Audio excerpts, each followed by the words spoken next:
अस्सलाम वालेकुम दोस्तों, उम्मीद है आप सब खैरियत से होंगे। आज हम आपके साथ एक वीडियो शेयर करने वाले हैं जो रिमको नाम की स्टेबलाइज़र है।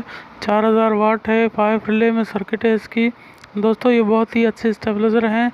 100/3 का इनका ट्रांसफार्मर होता है और 20-21 नंबर तार से वेंड किए जाते हैं।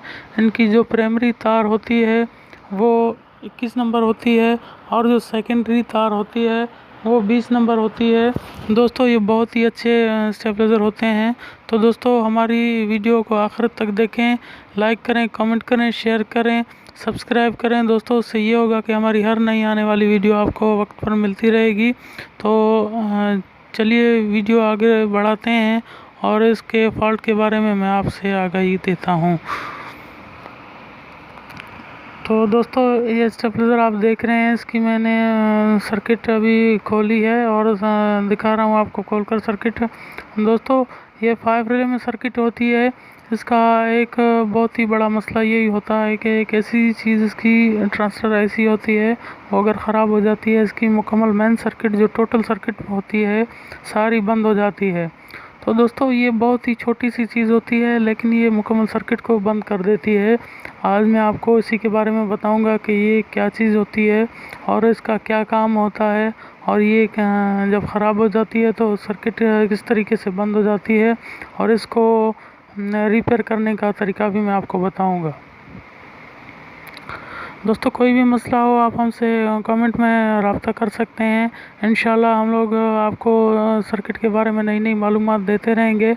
आप हमसे कमेंट में रब्ता करें, इंशाल्लाह जो भी हुआ हम आपसे इसके बारे में बताएंगे। दोस्तों ये 7812 नंबर की कोई ट्रांसफर ऐसी होती है। ये साइड बैग में आपको दिखा रहा हूँ, तस्वीर देख रहे हैं आप, 7812 लिखा हुआ है। दोस्तों ये 7812 ट्रांसफर ऐसी होती है। ये अगर 18 से 20 वोल्ट भी इसको अगर मिलें तो ये 12 वोल्ट में ही सर्किट को देती है और सर्किट को आगे से नुकसान नहीं देती। दोस्तों 18 से ये 20 वोल्ट पहले तो इस स्टेबलाइज़र में आते ही नहीं है, क्योंकि स्टेबलाइज़र को कंपनी इस हिसाब से इवेंट करती है कि इसको टोटली 12 वोल्ट ही मिले। तो अगर ये ख़राब हो जाता है तो इसको हम लोग ज़्यादातर इसको डायरेक्ट कर देते हैं। फिर उससे ये होता है कि ज़्यादातर इसके बारे में शिकायत नहीं मिलती और बहुत देर अरसे तक ये चलता रहता है।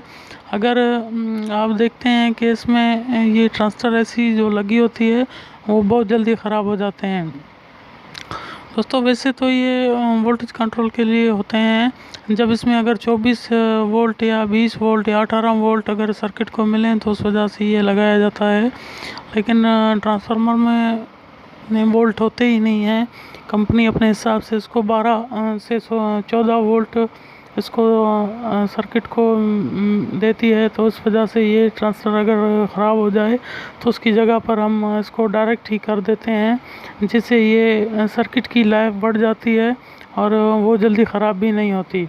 तो दोस्तों आप देख रहे हैं मैंने जिस जगह से ट्रांसफर निकाला है वो जगह खाली हो गई है और जो इसके साथ में देख रहे हैं छोटा सा रेक्टिफायर डायोड जिसको हम कहते हैं वो 220 में ही कनेक्ट किया हुआ है।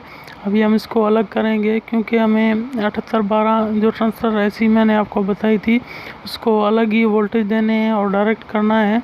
तो हमें ये रेक्टिफायर जो डायोड भी कहते हैं हम इसको निकाल कर अलग करना पड़ेगा, क्योंकि इसको अलग ही 12 वोल्ट देना पड़ेंगे। तो इस वजह से मैं इसको अलग करता हूँ। दोस्तों ये बहुत ही आसान तरीके से हो सकती है। हमारा तो यही काम है कि किसी दोस्त का भला हो जाए और बहुत से दोस्तों ने हमसे कमेंट में ये रब्ता किया था कि उस्ताद जी आप ये बताएं कि ये ट्रांसफर ऐसी अगर हम निकाल लें तो इसके बगैर भी सर्किट काम करती है या नहीं करती। तो मैंने सोचा दोस्तों के लिए वीडियो भी बना लूँगा और दोस्तों को बता भी लूँगा, समझा भी लूँगा। तो दोस्तों ये ट्रांसफर ऐसी जो बिल्कुल छोटी सी होती है, ये मार्केट में आपको 40 से 50 रुपए में या 30 रुपए में, वो हर किसी के अपने रेट के हिसाब से होती है। कहीं पर 40 कहीं पर 50 रुपए में ये आपको मिल जाएगी। दोस्तों सिर्फ ये ख़राब होने की वजह से मुकम्मल सर्किट ही बंद हो जाती है। तो ये देख रहे हैं मैं अभी इसको अलग से ही 12 वोल्ट दे दूँगा। मैं सिर्फ इसमें 2 तारें कनेक्शन अलग से ही लगा लूँगा, इसको 12 वोल्ट मिल जाएंगे। दोस्तों कंपनी सर्किट को 3 जगह से वोल्ट देती है, तो मैं सिर्फ 12 वोल्ट से ही इसको कनेक्शन दे दूंगा। और 7812 की जो ट्रांसफर ऐसी होती है, उसकी दो साइड वाली जो दो उसके पॉइंट होते हैं, उन दोनों को आपस में जॉइंट कर लूँगा। और उसके अलावा जो रेक्टिफायर जो डायोड मैंने दिखाया था आपको निकाल कर, इसको मैं यहाँ से आप देख रहे हैं काविये की मदद से मैं टांका लगा दूँगा। इनको सिर्फ 12 वोल्ट यहीं से ही मिलेंगे। तो दोस्तों इंशाल्लाह इसी से ही हमारा ये मसला पहले तो हल हो जाएगा। अगर नहीं हुआ तो उसके बाद हम आगे चेक करेंगे कि यहाँ वोल्टेज आगे पास हो रहे हैं या नहीं हो रहे हैं। उसके बाद ही आगे कोई अगर मसला हुआ तो फिर हम निकाल सकते हैं। तो दोस्तों देख रहे हैं मैंने डायोड में अलग से ये कनेक्शन लगा दिया है। अभी मैं ट्रांसफर ऐसी जहाँ से निकाली थी, दोनों साइड वाले जो पॉइंट होते हैं उनको आपस में अटैच करूँगा। दोस्तों ये बहुत ही आसान तरीके से हो सकते हैं। आप अगर ख़ुद घर में ही रिपेयर करें तो बिल्कुल आप घर में भी रिपेयर कर सकते हैं। हमारा तो मकसद यही है कि किसी दोस्त का भला हो जाए। तो आप देख रहे हैं कि हम इसमें अभी जो दो साइड वाले पॉइंट थे ट्रांसफर ऐसी के, मैं उसी को आपस में कनेक्ट कर रहा हूँ। दोस्तों ट्रांसफर ऐसी निकाल लें तो इंशाल्लाह और बेहतर है। अगर ना निकालें 20 को, दोनों जो पॉइंट होते हैं इनको इकट्ठा कर दें तो भी आपका ये बिल्कुल सर्किट ऑन हो जाएगी।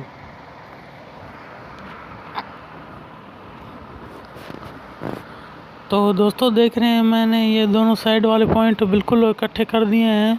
अभी मैं इसके बाद आपको इसको चेक करके दिखाऊंगा।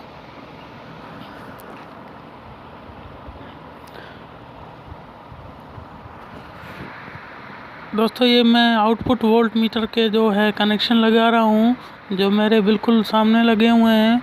मैं बाद में वो भी आपको दिखाऊंगा कि वोल्टेज बिल्कुल बराबर कर रहे हैं या नहीं कर रहे हैं।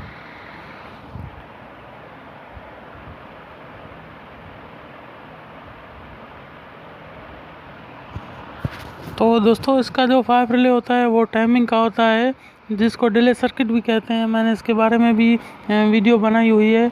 अगर हम इसको चेक करने में टाइम लगाएंगे तो बहुत ही टाइम गुजर जाएगा, 3 से 4 मिनट ये लेती है। तो इससे बेहतर है हम इसको पहले डायरेक्ट करके देखेंगे। अगर ये वोल्टेज सही दे रही तो उसके बाद इसको टाइमिंग पर लगा कर फिट करेंगे।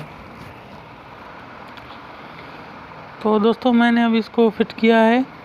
अभी मैं इसको चेक करूँगा, फिर आपको भी चेक कराऊंगा कि ये वोल्टेज बिल्कुल बराबर हुए हैं या नहीं हुए हैं। दोस्तों पहले इसको चेक करें, उसके बाद ही इसके वेरिएबलों को छेड़छाड़ करें, क्योंकि पहले इंशाल्लाह फॉल्ट इसी में से ही निकल आएगा।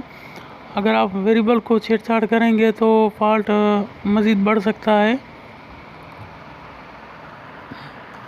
अभी मैं आपको वोल्ट मीटर दिखाऊंगा। जो बड़ा वोल्ट मीटर लगा हुआ है ये आउटपुट का है, जो छोटा वोल्ट मीटर है ये इनपुट का है। तो दोस्तों देख रहे हैं सर्किट बखूबी काम कर रही है। जब छोटे मीटर से वोल्ट कम हो रहे हैं तो बड़ा मीटर बिल्कुल वोल्ट आउटपुट बराबर कर रहा है। दोस्तों उम्मीद है हमारी ये वीडियो भी आपको बहुत पसंद आई होगी। पहले वीडियो की तरह ये वीडियो भी आपको बहुत पसंद आई होगी। आखिर तक देखने का बहुत बहुत शुक्रिया दोस्तों। तो अपना ख्याल रखिए, दुआओं में याद रखिए।